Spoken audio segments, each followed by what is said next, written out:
It came with all the bells and whistles. Like in those days, I got a company car from day one.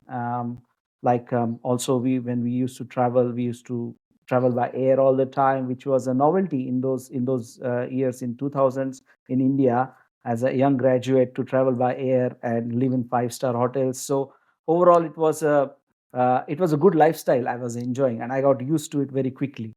So that because of that, lifestyle inflation started happening, and I was spending all my salaries and bonus into getting stuff, trying to match everybody else around me, and so I was basically paycheck to paycheck in the first 5 years. Welcome, millionaires and future millionaires. You're listening to the Millionaires Unveiled podcast, a show where you'll hear the stories and interviews of everyday millionaires. We'll unveil their decisions, their strategies, and their portfolio allocation.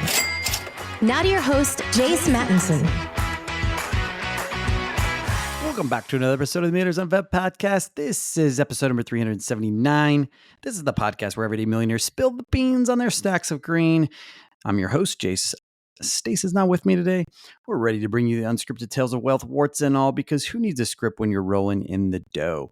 Join us as we dive into the net worths and asset allocations of regular folks turned financial titans. It's like Cribs, but with fewer gold-plated toilets and more practical advice. We promise the only edits are to be kid-friendly, so you won't hear any naughty language, just lots of ching and maybe a sprinkle of do-re-mi. So buckle up, tighten those purse strings, and get ready to laugh and learn with Millionaires Unveiled. Hope everybody had a great holiday yesterday. Today on the show, we've got Chris. He's an immigrant. He lives in Sydney, Australia, immigrated there from India. He's got a net worth of $2.5 million and quite an amazing story. Started with buying some high-end clothes and you name it, living paycheck to paycheck like many people do, and was really living the dream with his career and getting off to a great start as an engineer, and quickly transitioned to acquiring assets and investing. So going to be a great episode with him. Can't wait to dive in. If you're interested to be on the show, send us an email, millionairesunveiled@gmail.com. We're still looking for that 400 millionaire.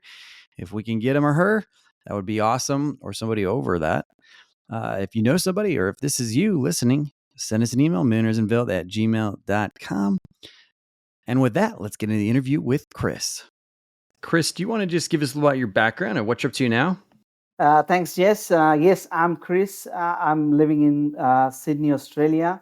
I'm engineer by training, and I've done my career in basically technical sales, involved in all engineering products. So my story is actually in two parts. So first part is in India, where I was born, and then the second part of my life I've spent in Australia, as I'm an immigrant and moved to Australia 11 years back. So basically, Awesome. yeah, yeah, and throughout this journey, I will like to acknowledge two rock solid supports in my life.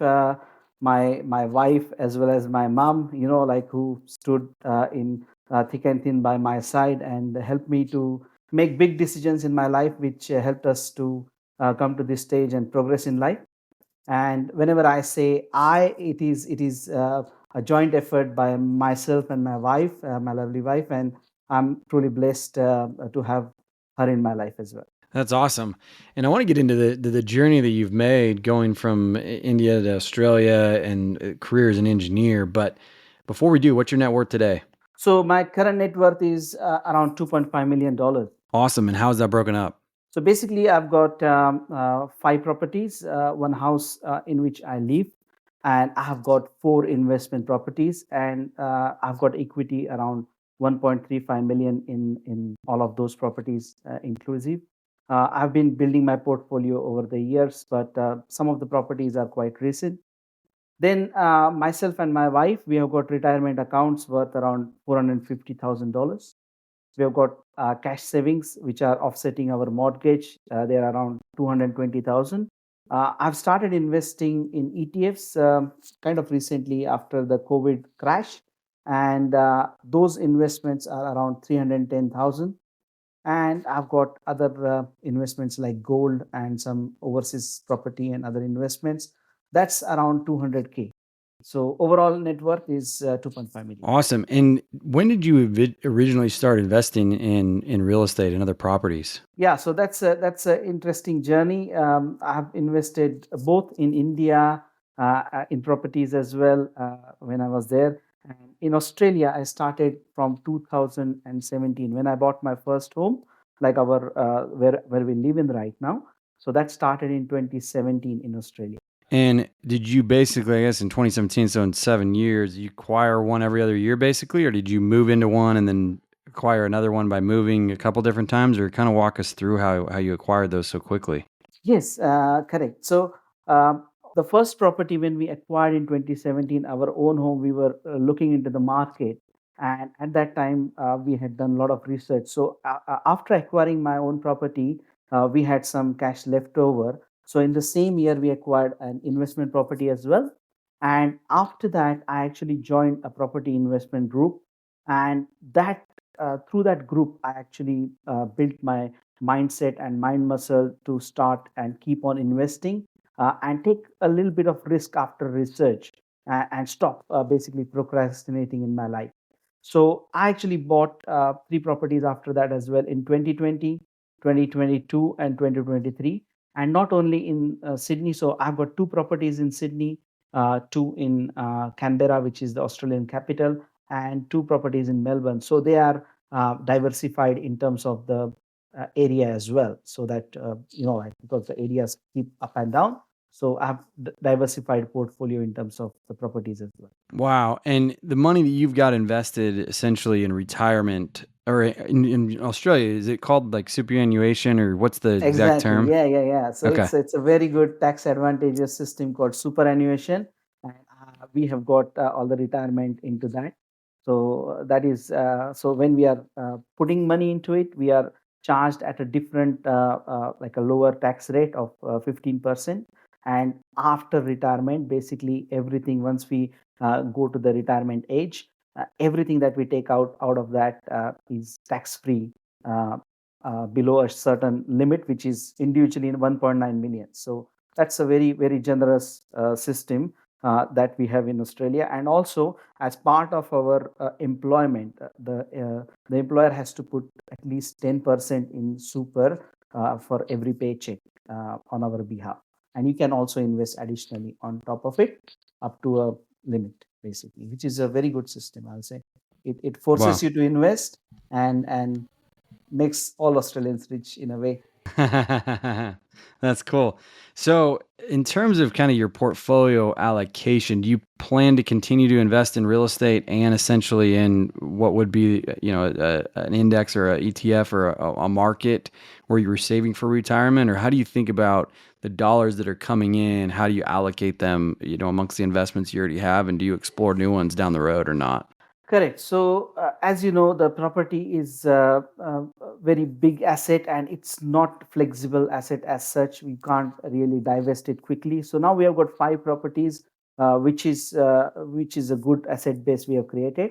Now the next investment I want to make is into ETFs and some other options like even bulking our superannuation and so on. The reason is for that is the flexibility, because acquiring more properties, now we have borrowed up to our limit, and unless the interest rate drastically drop, we will not be able to buy another property in a hurry. Okay. And do you have like a target net worth that you're trying to get to by any means? Yes.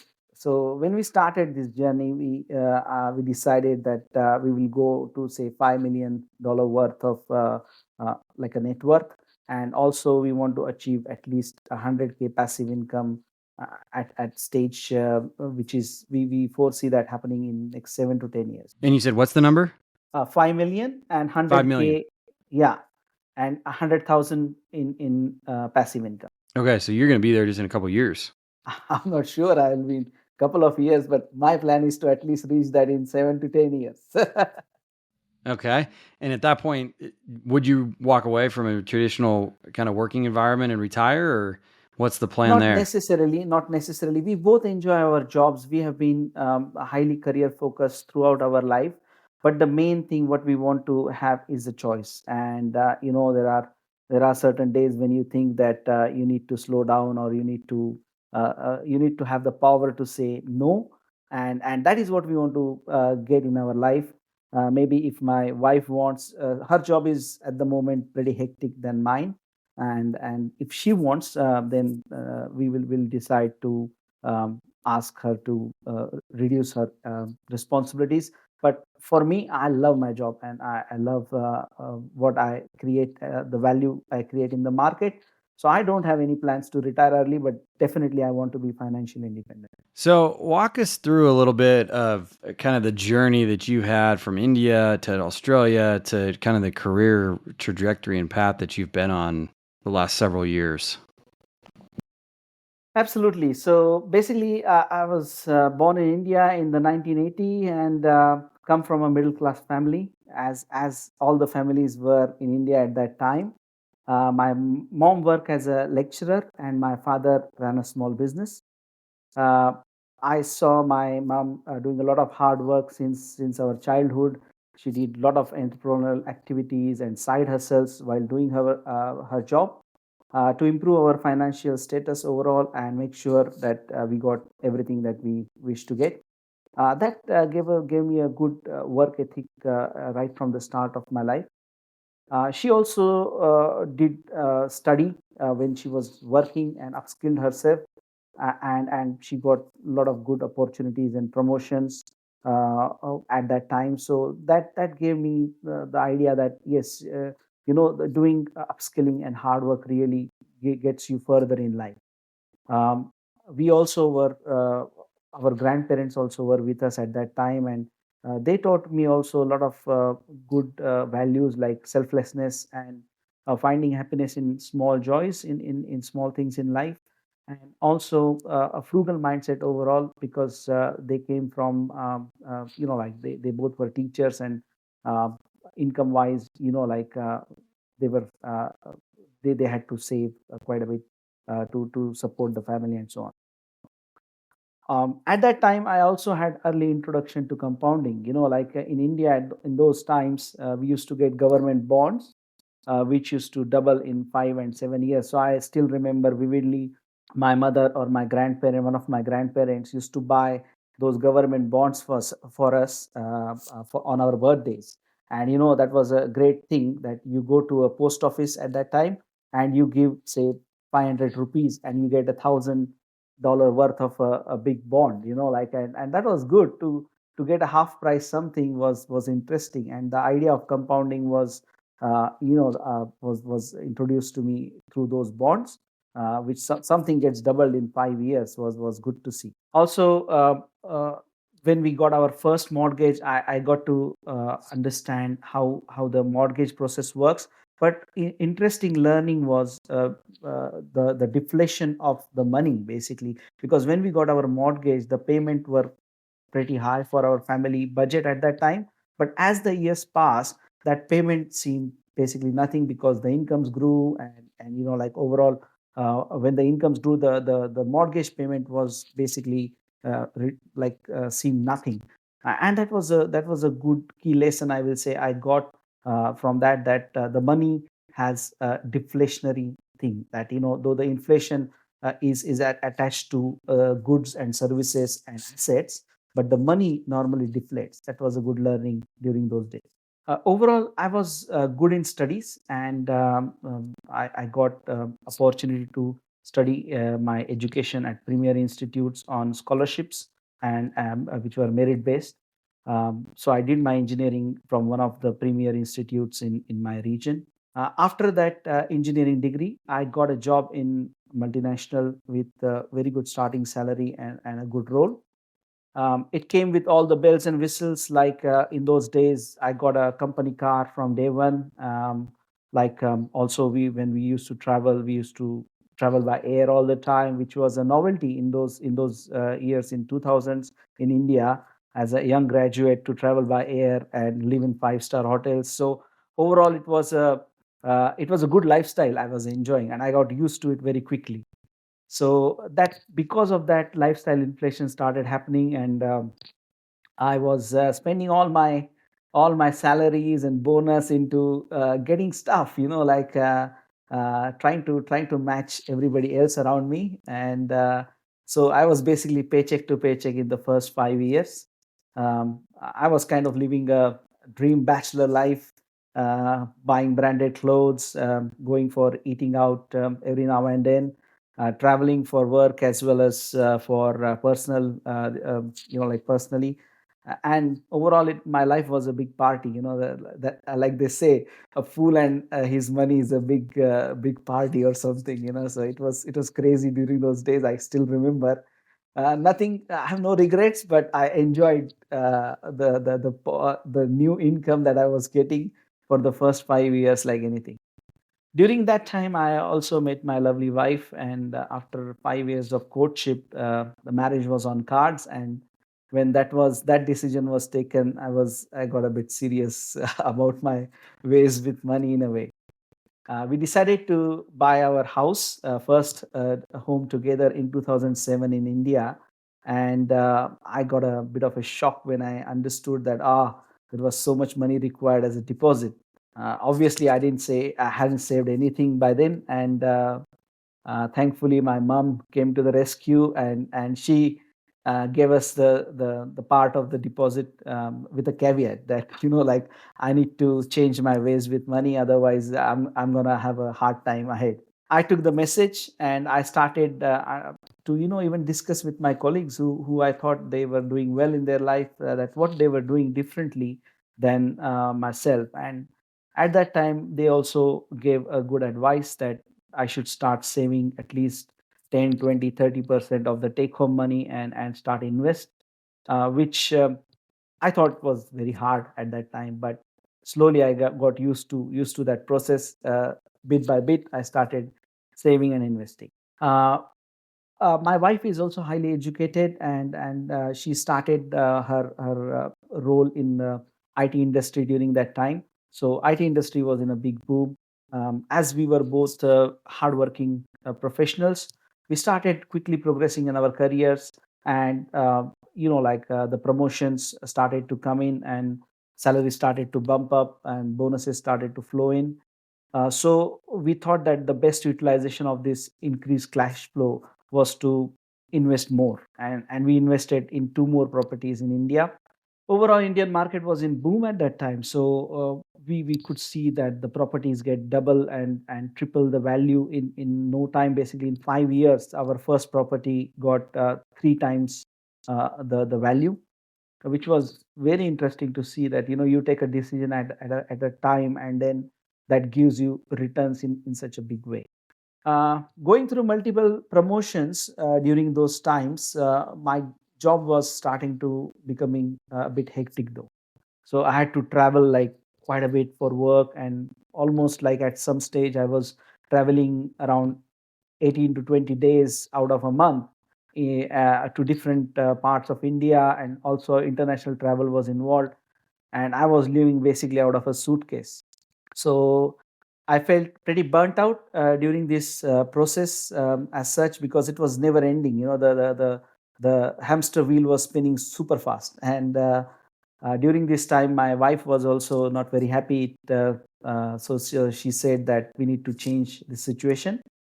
So she took an initiative, and she decided that, okay, we will explore some options, and that's how the Australian immigration process started for us.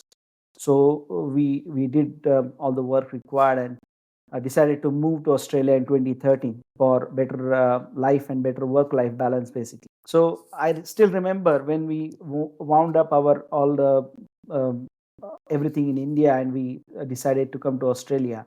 At that time, our net worth was close to 100K, but we also had remaining mortgages on the properties in India and so on. So it was a interesting decision at that time as well. But we had a little bit of a backing of the saved money and stuff. So once in Australia, when we came to Australia, I basically my company gave me a transfer in of sorts. That when I decided to leave, they offered me a job in Australia, which was a very good thing for me, because it is hard to come to a new country without a job and start to settle. But with the corpus that I had and with this job, it was very easy for us to come and settle in Australia. But then Prize Picks is America's #1 daily fantasy sports app with over 5 million active members. Prize Picks is the easiest and most exciting way to play daily fantasy sports. Unlike other apps on Prize Picks, it's just you against the numbers. All you do is pick more or less on 2 to 6 player stat projections and watch the winnings roll in. Want to play Prize Picks alongside Drusky, Joe Budden, and MMA champ Sugar Sean O'Malley? You can now find community plays under the promos tab of the app to view entries from some of the biggest names in Prize Picks community each week. Tyreek Hill for more than 90 receiving yards and Dak Prescott for more than 263 passing yards on Sunday Night Football. You got it. Josh Allen for less than 240 yards and CeeDee Lamb for more than 96 receiving yards. We'll see. Download the Prize Picks app today and use code Millionaire and get $50 instantly when you play $5. That's code Millionaire on Prize Picks. Get $50 instantly when you play for $5. You don't even need to win to receive the $50 bonus. It's guaranteed. Prize Picks, run your game. And thanks to Prize Picks for sponsoring today's episode. once you come to a new country, you take some time to understand how the country is working, how the systems are working, and everything. We also had our son in 2014, so it was as a new parents, we were super busy for next 3 to 4 years, and investment as such was not on the cards because we were still understanding the country systems, everything. But we kept our process of investing, saving at least 15, 20, 30%, whatever amount we could every month, and we kept that money aside. Once we decided that we gonna stay for a long time in Australia, we decided to buy our first home, our personal property in 2017. Did a lot of research for that, and got that in 2017. But we still had some spare cash, so decided what can we do, and decided to go for a investment property also in those at the same time. Bought an investment property in 2017. It was interesting to see that okay, there were so many investment property in Australia works a little differently compared to US. I think there is a concept called negative gearing in which you can run it as a business and claim depreciation and so on and so forth. So overall, it worked out in our favor. But I wanted to know more about this thing, so I joined the property investment group, and through their meetings and through the coaching provided by them, I understood the nitty gritties of the property game.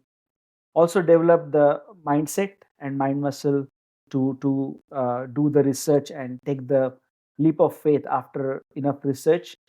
Because before that, I was always procrastinating, and the opportunities I used to miss because I couldn't make a decision. Joining this property investment group and looking at other people and their experiences, I developed that muscle and could really go into this building property portfolio.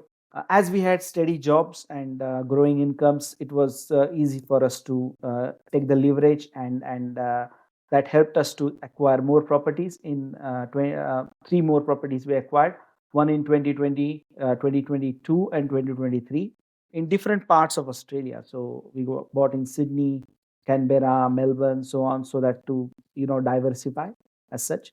At the same time, we were also progressing. We both were progressing in our career, and income was going up.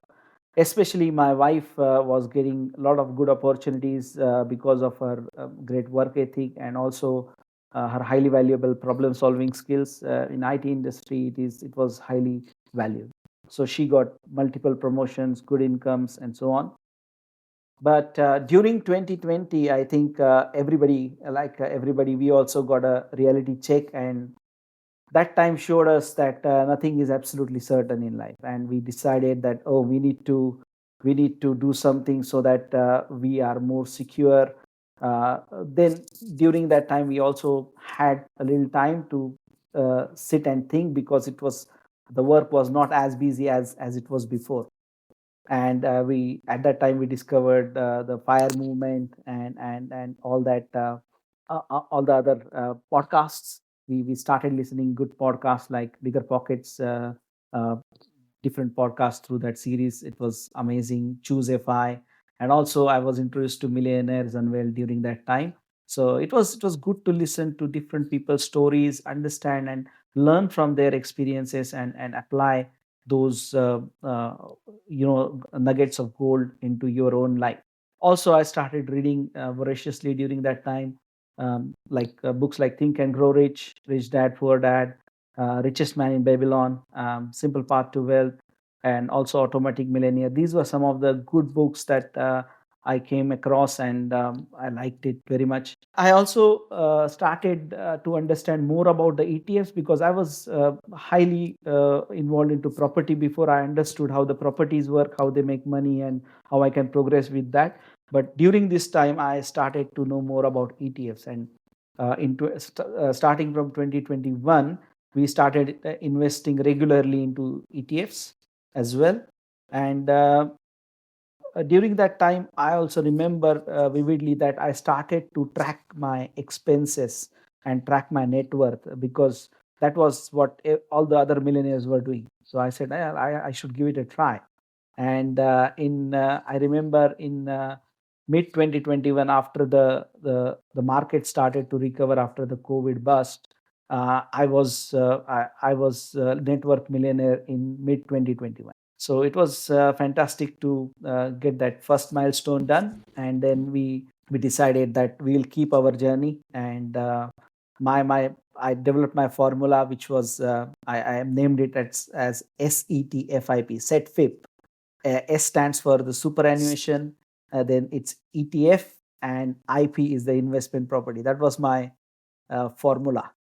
So I said I'll invest in these areas, and I will gain the maximum returns. So also I found a lot of like-minded people through meetups, and we had a fire meetup in Sydney, and Aussie Firebug actually organized that here in Sydney, and through that I met a good like-minded friends, and we do have regular meetings to discuss our journey and to know more things what others are doing. And when you have that kind of a group, it really helps you to believe in your like yourself, that yes, what you are doing is right, and learn from others experiences, both positive and negative, so that you can make changes and do better throughout this process. Since we were investing and going ahead, our net worth almost doubled from 2021 to 2023. So I remember in 2023 February, we crossed 2 million as in net worth, because the properties were growing, the share market was growing, and so on. And it was very good to see. So that is overall our journey, and we are still continuing marching on, and we are hopeful to reach our goal of 5 million net worth, and passive income of at least 100K in next 7 to 10 years. Wow, what a journey. Thank you for sharing that. So you made a comment about tracking your net worth because that was what the other millionaires were doing. Where did you find these other millionaires? Was it these meetup groups that you you discussed, or where did you find them? It was mainly through the podcasts that I went through, like Choose FI, even Millionaires Unveiled. A lot of people mentioned that tracking net worth was what they were doing regularly. It was also discussed in Bigger Pockets Money podcast, and so on. So that was something that I learned through the podcast and YouTube, different finance channels. Awesome. And do you still track that monthly or quarterly or annually, or how do you do it? I still do it monthly, and but now it's almost automated. Like lots of stuff come directly into the system, and I just track some of the figures and so on. But I still maintain my spreadsheet. I use some apps as well, but I still maintain my own spreadsheet, because I believe what I write is better than somebody giving me a figure from a thin air kind of thing. So I track it. That's cool. Well, awesome. Chris, I'm curious, you mentioned the 5 million. Is there anything on the career path that y'all are on that you're still wanting to accomplish, or is it just kind of keep plugging and play, and I've got the right formula now, I don't need to deviate from it, and I'll just keep letting compounded interest and time kind of work its magic. I feel that what I felt during my time is I've gone through a little bit of burnout in my life. I was doing really well in my career, getting promotions every alternate year, and with that came a lot of responsibilities. So like when you are going through that, it was uh, it is the job becomes all encompassing your life. Like you are not doing the job only for 8 hours, you are doing it, you're traveling for the job, you are thinking about the job, you're working on presentations, you are thinking about the meeting. So actually you are working 14, 16, 18 hours a day, and your life becomes your job, and you go through a bit of a burnout process through that. So I don't want to go towards that, and it's like going on a treadmill and running at 6 or 8 miles per hour, and then you can't do anything else, you have to focus on just running. And after a while, when you end your workout, you said that, oh, I've ran so much, but I've not gone anywhere else, because you need to focus about your own life as well. And that's why like there is a very good line in the richest man in Babylon, the wise Alchemist. He says, "A part of all I earn is mine to keep." Okay, that was a line in that book, which is the formula for being rich. And I think that applies to time as well. A part of all your time is yours to keep. Unless you have that time to think and go through like your own life, you can't take basically, like you can't take score of what you have been doing is right or wrong, where your life is leading. And unless you do that, you can't make big decisions. So if you are going through the job thing, you have to do the job, you have to do judiciously, but also you have to find some time for yourself and your family, to make that research, to make those decisions. And that is what I feel is very important for all the 9 to 5ers. I will like to call myself the 9 to 5 millionaire. But like just doing the job, you're not going to be millionaire. You have to do your 9 to 5 job, plus you have to find some time to think and find ways to make your life better, make your personal finances better. And I think that is my biggest learning in life, that only job, doing your job in the best possible way, is just part of it. You have to do something more than that. Wow, that's awesome, man. Appreciate you sharing that. Let's wrap up with some rapid fire questions. What's the most expensive pair of pants or shoes that you purchased? So the most expensive pair of shoes is definitely some of my sports shoes that I purchased, maybe Essex, like worth $200 with some fancy gel into it. I don't know what is that, but they're good and comfortable shoes for my walks and runs. Yeah. Nice. What about the most expensive meal out? Yes, so that was a memorable meal that we had. We celebrated our son's birthday plus our 2 million mark, reaching the 2 million net worth in a fancy Gold Coast hotel, which was a special seafood hotel, and we spent around, say, 550 $600 on a dinner for four. So that was a good meal. Cool. What about the most expensive car? Yes, I bought a Tesla, but as I use it for work, it's my work vehicle and personal vehicle as well. That's one of the best purchase, I will say. I spent around $70,000 in Australia to get that, and it's one of the best investments, I will say, because I save so much money just driving a Tesla. Yeah. What about a key lesson that you learned from childhood? The key lesson that I learned from childhood definitely was the work ethic, and hard work pays, and also the idea of compounding. The story I told you about those government bonds getting doubled in 5 years, that was like magic. That's the compounding lesson I had early in my life, and that was amazing to see that something you pay amount right now, and it get doubles in 5 years. So it was amazing to understand. How would you, on a scale of 1 to 10, how would you rate your love of your profession? On 1 to 10, I will say it was 9 before. Now it can be 8. Okay. Any See, particular the reason? more choices you have, you understand that there are more things apart from work in life. And I will say that then you start to say that, like, yes, I've got choices, but otherwise there is no option than loving your job when you're paycheck to paycheck. How old were you when you became a millionaire? Hit the first million? I was 41 years old. Okay. What financial habit has changed the most since you became a millionaire?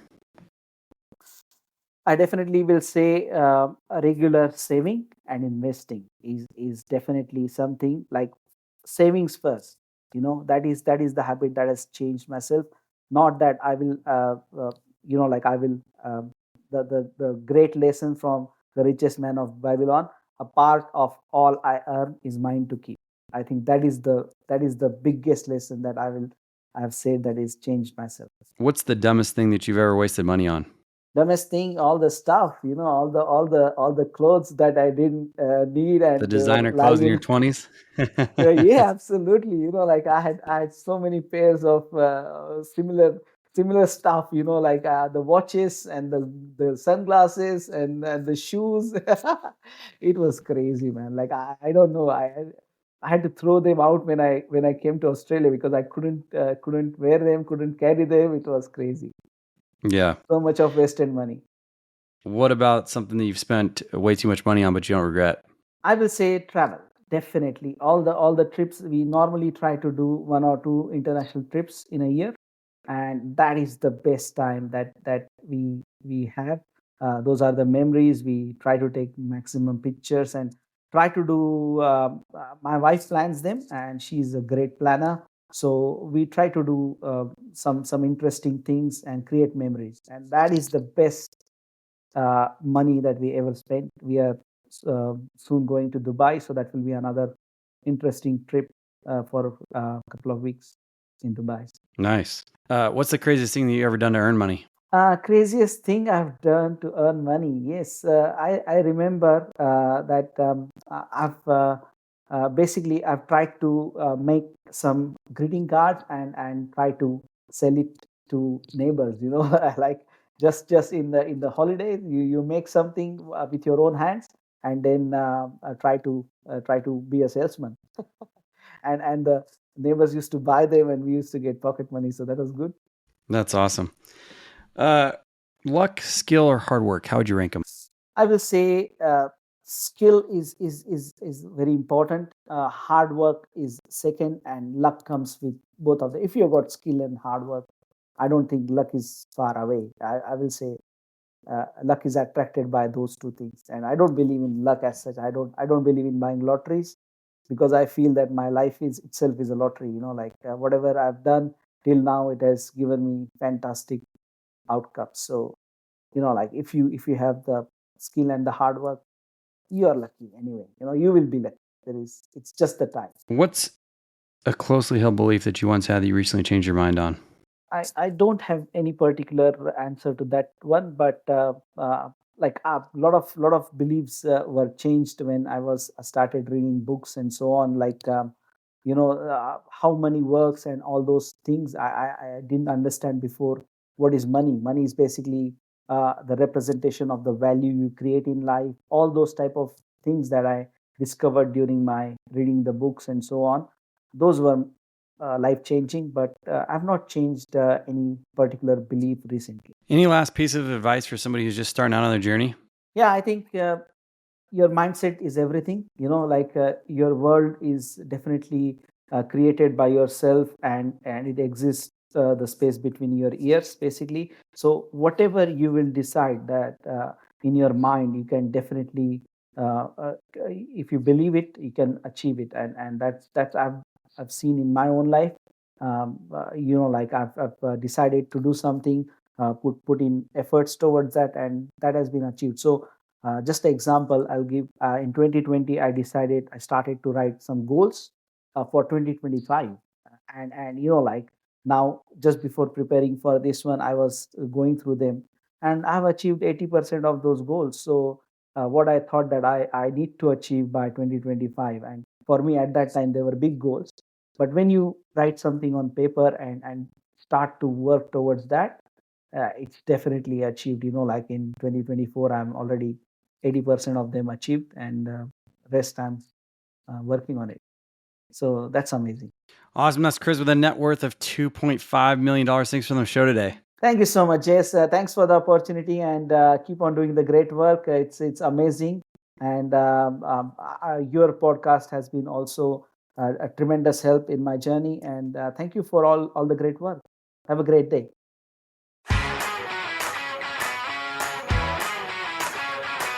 Thanks for listening to the Millionaires Unveiled podcast with Jace Mattinson. For more stories, investment opportunities, and information, check out our website, millionairesunveiled.com. See you next time when you'll hear from another everyday millionaire.